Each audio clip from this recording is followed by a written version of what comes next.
आधुनिक चकाचौंध और हवा हवाई व्यापार में अपना सब कुछ लुटा चुके घमंडी बेटे को जब पिता ने उन चार अमर व्यवसायों का रहस्य बताया जो प्रलय में भी बंद नहीं होते, तो 1 साल में ही उसने ऐसा साम्राज्य खदेदा कर दिया कि क्रूर साहूकार के होश उड्डराच गए। संसार का सबसे बद्दा भ्रम यह है कि इंसान सोचता है कि वह कोई ऐसा अनोखा और चमत्कारिक कार्य करेगा जिससे वह रातों रात कुबेर बन जाएगा।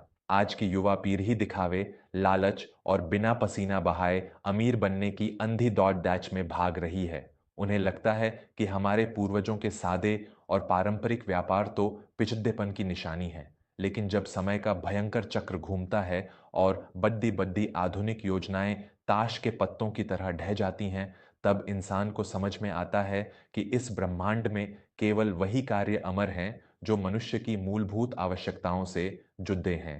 आज की यह कहानी कोई साधारण पारिवारिक विवाद नहीं है, बल्कि यह उन चार अमर और छोटे व्यापारों का एक ऐसा गुप्त रहस्य है जिसे अपनाकर एक सड्डे छक पर आ चुके बेटे ने अपनी और अपने परिवार की किस्मत को हमेशा के लिए पलट कर रख दिया।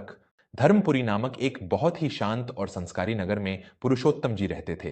पुरुषोत्तम जी एक अत्यंत ईमानदार, सिद्धांतवादी और दूरदर्शी व्यक्ति थे। उन्होंने अपना पूरा जीवन एक छोटे से परचून किराने के व्यापार से अपने परिवार का भरण पोषण करने में व्यतीत किया था। उनकी पत्नी कांति देवी एक अत्यंत धर्मपरायण और ममतामयी स्त्री थीं। पुरुषोत्तम जी का एक इकलौता पुत्र था, नमन। नमन आधुनिक शिक्षा प्राप्त एक अत्यंत महत्वाकांक्षी लेकिन साथ ही अत्यंत घमंडी और लालची युवक था। उसे अपने पिता का वह सादा व्यापार और जीवन शैली बिल्कुल पसंद नहीं थी। उसे लगता था कि किराना बेचना या छोटे मोटे पारंपरिक काम करना तो अनपढ़ों का काम है। वह रातों रात शहर का सबसे अमीर इंसान बनना चाहता था। एक दिन नमन ने अपने पिता के सामने एक बहुत बड़ी और जोखिम भरी योजना रखी। वह विदेशी सट्टेबाजी और हवा हवाई निवेश का कोई नया जाल था जिसमें बिना मेहनत किए रातों रात पैसे दोगुने होने का दावा किया गया था। नमन ने बहुत ही अहंकार भरे स्वर में कहा, पिताजी, आप जीवन भर गल्ले पर बैठकर कुछ कौडियां ही गिनते रह गए। मैंने शहर के सबसे बड्ढे साहूकार सेठ त्रिलोकचंद से 50 लाख रुपए का आरण लेने का निर्णय किया है। मैं उस धन को इस नई योजना में लगाऊंगा और मात्र 6 महीने में हमारा नाम पूरे राज्य के सबसे अमीर लोगों में होगा। आप अपनी इस छोटी सी दुकान को बंद कर दीजिए। पुरुषोत्तम जी ने अपने बेटे को समझाते हुए बहुत ही शांत और गंभीर स्वर में कहा, नमन मेरे पुत्र, जो वृक्ष रातों रात बढ़ाता है उसकी जड़ें बहुत कमजोर होती हैं। धन का निर्माण हवा में नहीं होता, उसके लिए पसीना बहाना पड़ ढांचता है। जिस व्यापार में समाज की कोई सेवा न हो वह व्यापार नहीं बल्कि जुआ है। सेठ त्रिलोकचंद एक बहुत ही क्रूर और कपटी इंसान है। उसके धन को छूना साक्षात काल को निमंत्रण देना है। मेरी बात मान और इस विनाशकारी मार्ग से लौट आ। लेकिन घमंड में अंधे नमन ने अपने पिता की एक न सुनी। उसने अपनी मां कांति देवी के गहने और पुश्तैनी मकान के कागजात गिरवी रखकर सेठ त्रिलोकचंद से पूरे 50 लाख रुपए का भारी अर्ण ले लिया और उस धन को उस सट्टेबाजी वाली योजना में लगा दिया। शुरुआत के 2 महीने नमन को लगा कि वह आसमान में उड्डीएच रहा है। उसने दिखावे के लिए महंगी गाड़ियां किराए पर लीं और अपने पुराने मित्रों को नीचा दिखाना शुरू कर दिया। लेकिन नियति का खेल बहुत कठोर होता है। तीसरे महीने ही बाजार में भयंकर भूचाल आया। जिस झूठी योजना में नमन ने अपना सारा धन लगाया था वह पूरी तरह से एक धोखा निकली। वह संस्था रातों रात भाग गई और नमन का पूरा 50 लाख रुपया मिट्टी में मिल गया। नमन के पैरों तले जमीन खिसक गई। उसका सारा अहंकार एक पल में आंसुओं में बह गया। उसी शाम सेठ त्रिलोकचंद अपने 20 गुंडों के साथ पुरुषोत्तम जी के घर आ धमका। त्रिलोकचंद के चेहरे पर एक शैतानी मुस्कान और आंखों में क्रूरता थी। त्रिलोकचंद ने नमन का कॉलर पकड़ ढाकर उसे आंगन में फेंकते हुए गरज कर कहा, क्यों रे नमन, हवा में उड़ने का शौक पूरा हो गया? मेरा एक एक पैसा मुझे आज ही ब्याज समेत चाहिए, और अगर पैसे नहीं हैं तो कल सुबह मैं तुम्हारे इस पुश्तैनी मकान पर कब्जा कर लूंगा और तुम तीनों को इसी चौराहे पर कुत्तों की तरह सट डेचकों पर फेंक दूंगा। कांति देवी रोते हुए त्रिलोकचंद के पैरों में गिर पड्ढी और गिद्द गिद्दाने लगी। कांति देवी ने रोते हुए कहा, सेठ जी, हम पर दया कीजिए।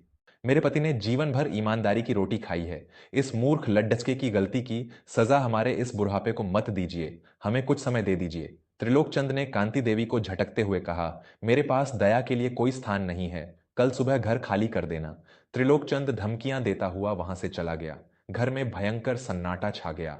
नमन का हृदय ग्लानि और पीड़ा से फट रहा था। उसने अपने ही हाथों अपने सम्माननीय पिता को सड्ढाकों पर ला खद्धा किया था। उस रात नमन उस पीड़ा को सहन नहीं कर सका। वह घर से निकला और शहर के किनारे बहने वाली गहरी नदी के घाट पर जाकर खड्डा हो गया। वह नदी में कूदकर आत्महत्या करने ही वाला था कि तभी पीछे से एक मजबूत हाथ ने उसका कंधा पकड़ डियाच लिया। वह हाथ पुरुषोत्तम जी का था। पुरुषोत्तम जी ने बहुत ही कड़क और फौलादी आवाज में कहा, कायरों की तरह मृत्यु को गले लगाने से आराण नहीं चुकता नमन। मृत्यु तो सबसे आसान मार्ग है। यदि तूने अपनी मूर्खता और अहंकार से इस परिवार पर यह अंधकार बुलावा है तो अपने परिश्रम और पसीने से सूर्योदय भी तुझे ही करना होगा। नमन अपने पिता के चरणों में गिरकर फूट फूट कर रोने लगा। नमन ने रुंधे हुए गले से कहा, मैं क्या करूं पिताजी, मैंने सब कुछ नष्ट कर दिया। मेरे पास कोई मार्ग नहीं बचा है। 50 लाख का आरण मैं जीवन भर मजदूरी करके भी नहीं चुका सकता। पुरुषोत्तम जी ने नमन को उठाया। उनकी आंखों में कोई निराशा नहीं थी, बल्कि एक असीम ज्ञान और अनुभव का तेज था। पुरुषोत्तम जी ने कहा, मूर्ख है तू जो सोचता है कि पैसा केवल सट्टेबाजी या बड्ढे कारखानों से आता है। इस संसार में 4 ऐसे लघु और अमर व्यापार हैं जो कभी बंद नहीं होते। चाहे अकाल आ जाए, चाहे महामारी फैल जाए, चाहे पूरी दुनिया की अर्थव्यवस्था ढह जाए, मनुष्य इन 4 चीजों के बिना जीवित नहीं रह सकता। यदि तू अपना सारा अहंकार त्याग कर पूर्ण ईमानदारी और शुद्धता के साथ समाज को ये 4 चीजें देने का संकल्प ले ले तो साक्षात लक्ष्मी तेरे द्वार पर निवास करेंगी। यह मेरा जीवन भर का अनुभव है। नमन ने अपने आंसू पोंछे और बहुत ही ध्यान से अपने पिता की ओर देखा। पुरुषोत्तम जी ने उन 4 अमर व्यवसायों का रहस्य खोलना शुरू किया। पहला अमर व्यापार, अन्न और शुद्ध भोजन, फूड एंड प्रोविजंस। मनुष्य चाहे कितने भी आधुनिक यंत्र बना ले, लेकिन उसे जीवित रहने के लिए दिन में 3 बार भोजन की आवश्यकता होती है। आज के समय में हर जगह मिलावट का जहर बिक रहा है। यदि तू समाज को पूरी तरह से शुद्ध और सात्विक अन्न, बिना मिलावट के मसाले और शुद्ध दूध घी उपलब्ध कराए तो लोग तुझे भगवान मानेंगे। भोजन का व्यापार कभी घाटे में नहीं जाता, बशर्ते उसमें तेरी नीयत साफ हो।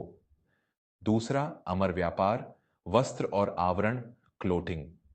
भोजन के बाद मनुष्य की दूसरी सबसे बड़ी आवश्यकता उसकी लाज ढंकना है। दुनिया में जन्म लेने वाले शिशु से लेकर मृत्युशैया पर लेटे वृद्ध तक सबको वस्त्र चाहिए। तू कोई बड्ढे और महंगे कपड़े मत बेच, बस आम इंसान के पहनने योग्य मजबूत और शुद्ध सूती वस्त्रों का व्यापार कर। जो इंसान आम लोगों की जरूरत पूरी करता है उसका काम कभी नहीं रुकता। तीसरा अमर व्यापार, औषधि और स्वास्थ्य, मेडिसिन एंड हीलिंग। जब तक शरीर है तब तक रोग भी रहेंगे, और जब रोग होंगे तो इंसान अपनी सारी संपत्ति बेचकर भी औषधि खरीदेगा। तू हमारे आयुर्वेद की उन पारंपरिक जड़ी बूटियों, शुद्ध शहद और प्राकृतिक औषधियों का व्यापार कर जो लोगों की रोग प्रतिरोधक क्षमता बढ़ाएं। स्वास्थ्य की रक्षा करने वाले व्यापार पर कभी मंदी का असर नहीं होता। चौथा अमर व्यापार, शिक्षा और संस्कार सामग्री, एजुकेशन एंड स्पिरिचुअल गुड्स। मनुष्य का शरीर अन्न से चलता है, लेकिन उसकी आत्मा शिक्षा और संस्कारों से। हमारे देश में हर दिन कोई न कोई त्योहार, पूजा या अनुष्ठान होता है। पूजा की शुद्ध सामग्री, हवन सामग्री और बच्चों की शिक्षा से जुड़ी आधारभूत वस्तुएं, ये ऐसे व्यापार हैं जो किसी भी परिस्थिति में अपनी मांग नहीं खोते, क्योंकि संकट के समय इंसान सबसे ज्यादा ईश्वर को ही याद करता है। पिता के इन अमूल्य और सिद्ध वचनों ने नमन के भीतर सोई हुई चेतना को जगा दिया। उसका सारा झूठा अहंकार उसी रात नदी के जल में बह गया।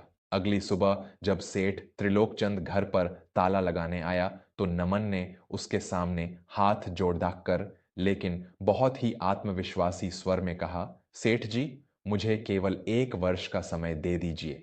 अगर ठीक 365 दिन बाद मैंने आपका एक एक पैसा ब्याज समेत नहीं चुकाया तो मैं स्वयं अपने हाथों से यह घर आपके नाम कर दूंगा और आपका जीवन भर का बंधुआ मजदूर बन जाऊंगा। त्रिलोकचंद ने नमन के चेहरे पर एक नई और खौफनाक आग देखी। उसने सोचा कि 1 साल में यह भिखारी क्या ही कर लेगा। उसने क्रूर हंसी हंसते हुए 1 वर्ष की मोहलत दे दी। उस दिन के बाद नमन ने अपनी नींद, अपना चैन और अपना सारा आराम त्याग दिया। उसने सबसे पहले अन्न के व्यापार से शुरुआत की। उसने गांव के कुछ ईमानदार किसानों से सीधा संपर्क किया। नमन सुबह 3 बजे उठता, चक्की पर स्वयं गेहूं पीसता और पूरी तरह से शुद्ध आटा और बिना मिलावट के मसाले शहर के चौराहों पर एक छोटे से ठेले पर रखकर बेचने लगा। शुरुआत में उसके पुराने मित्रों ने उसका बहुत मजाक उड़ाया। देखो, कल तक जो गाड़ियों में घूमता था, आज सड़क पर आटा बेच रहा है। लेकिन नमन ने किसी की बात का कोई उत्तर नहीं दिया। उसका लक्ष्य अब साफ था। जब लोगों ने नमन के ठेले से लिए हुए उस शुद्ध आटे और मसालों का स्वाद चखा तो उन्हें बरसों पुराना असली स्वाद याद आ गया। मिलावट के इस दौर में नमन की शुद्धता किसी चमत्कार से कम नहीं थी। देखते ही देखते उसकी मांग इतनी बढ़ गई कि सुबह होते ही उसका सारा माल बिक जाता था। जो भी मुनाफा होता, नमन उसे अपने पास नहीं रखता। उसने पिता के बताए दूसरे नियम औषधि पर काम शुरू किया। उसने शुद्ध तुलसी, गिलोय और प्राकृतिक शहद का संकलन करके बेचना शुरू किया। 6 महीने के भीतर नमन का वह छोटा सा ठेला शहर की सबसे प्रतिष्ठित दुकान अमर जीवन में बदल गया। लोगों का विश्वास नमन पर इतना गहरा हो गया था कि वे आंख बंद करके उसकी वस्तुएं खरीदते थे। फिर नमन ने वस्त्र और संस्कार सामग्री को भी अपने व्यापार में जोड़ लिया। उसने गरीब बुनकरों से सीधे कपड़े खरीदे और बिना किसी भारी मुनाफे के उन्हें बेचना शुरू किया। पूजा की पूरी तरह से शुद्ध सामग्री और हवन के सामान ने उसके व्यापार को 4 चांद लगा दिए। नमन ने कोई बहुत बड़ा कारखाना नहीं खोला था। उसने बस इंसान की उन 4 मूलभूत आवश्यकताओं पर कब्जा कर लिया था जिनके बिना जीवन संभव नहीं है। समय पंख लगाकर उड्डीएच रहा था। नमन दिन रात भट्टी की तरह तप रहा था। उसके हाथों में छाले पड्डीडी एच गए थे, लेकिन उसका बैंक खाता तेजी से भर रहा था। आम लोगों की ताकत और ईमानदारी के व्यापार ने वो चमत्कार कर दिखाया जो किसी सट्टेबाजी में संभव नहीं था। ठीक 365वें दिन की सुबह सेठ त्रिलोकचंद अपने उसी घमंड और क्रूरता के साथ पुरुषोत्तम जी की हवेली के बाहर पहुंचा। त्रिलोकचंद ने दरवाजे पर जोर से लात मारते हुए चिल्लाया, समय पूरा हो गया नमन, आज तेरा कोई बहाना नहीं चलेगा, घर खाली कर। हवेली का दरवाजा खुला। सामने नमन खद्दा था। उसके कपड़े पसीने से भीगे हुए थे, लेकिन उसका सीना गर्व से चौधा था। नमन ने अपने हाथ में पकड़े हुए 2 भारी थैले त्रिलोकचंद के पैरों में जोर से दे मारे। थैलों का मुंह खुला और उनमें से नोटों की गड्डियां बाहर गिर पड़ी। नमन ने गरजती हुई फौलादी आवाज में कहा, पूरे 60 लाख रुपए हैं इसमें त्रिलोकचंद। 50 लाख तेरा मूल और 10 लाख तेरा ब्याज। अपना एक एक पैसा गिन ले और आज के बाद मेरे पिता की इस हवेली की तरफ अपनी गंदी नजर भी मत उठाना, वरना तेरा सारा घमंड मैं मिट्टी में मिला दूंगा। त्रिलोकचंद के पैरों तले जमीन खिसक गई। उसकी आंखें फटी की फटी रह गईं। उसे विश्वास नहीं हो रहा था कि जिस लडेचके को उसने भिखारी समझकर छोड़ा था, उसने केवल 1 वर्ष में अपनी मेहनत से इतना बड़ा साम्राज्य कैसे खद्दा कर लिया। त्रिलोकचंद का सारा अहंकार चूर चूर हो गया। वह बिना एक शब्द कहे चुपचाप अपने पैसे समेटकर वहां से कुत्तों की तरह भाग खड्डा हुआ। पुरुषोत्तम जी और कांति देवी ने दौड़कर नमन को अपने गले से लगा लिया। उनकी आंखों से खुशी के आंसू बह रहे थे। नमन ने अपने पिता के चरण स्पर्श किए। नमन ने रुंधे गले से कहा, पिताजी, आपने मुझे सड़कों पर भीख मांगने से बचा लिया। मुझे समझ आ गया है कि दौलत आसमान से नहीं बरसती। जो इंसान समाज की मूलभूत आवश्यकताओं को पूरी ईमानदारी से पूरा करता है, सफलता स्वयं उसकी दासी बन जाती है। ये कहानी हमारे समाज और आज की युवा पीढ़ी के लिए एक बहुत बड़ा दर्पण है। जब आप रातों रात अमीर बनने की किसी अंधी दौड़ में भागते हैं तो आप अक्सर अपना सब कुछ गंवा बैठते हैं। लेकिन जब आप अपने अहंकार को त्याग कर भोजन, वस्त्र, स्वास्थ्य और शिक्षा जैसे इन अमर व्यापारों से जुड़ते हैं और पूरी शुद्धता के साथ समाज की सेवा करते हैं, तो दुनिया की कोई भी आर्थिक मंदी, कोई भी प्रलय आपके व्यापार को बंद नहीं कर सकती। छोटे कामों से कभी मत घबराइए, क्योंकि दुनिया की सबसे बड़ी इमारतें भी छोटी ईंटों से ही खड़ी होती हैं। मेहनत, शुद्धता और सही दिशा, यही सफलता का सबसे बड़ा और अचूक तंत्र है।